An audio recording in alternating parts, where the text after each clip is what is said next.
Rescue efforts in southern Turkey and northern Syria following Monday's deadly earthquakes continued Tuesday night, but they have been hampered by freezing temperatures and damaged roads. The death toll continues to surge as more victims are found beneath the rubble. International aid is arriving, but getting machinery in to lift slabs of concrete is proving difficult, with roads blocked by rubble and vehicles. Turkish President Recep Tayyip Erdogan has declared a 3-month state of emergency in 10 afflicted provinces to allow relief workers and financial aid into the stricken areas.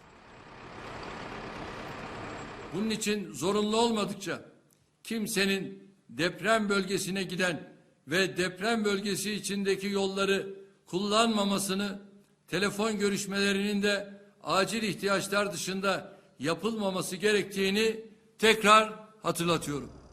Although assistance is slowly getting through to Turkey, the logistics and politics of aiding Syria, especially vulnerable areas in the northwest, are much more complicated.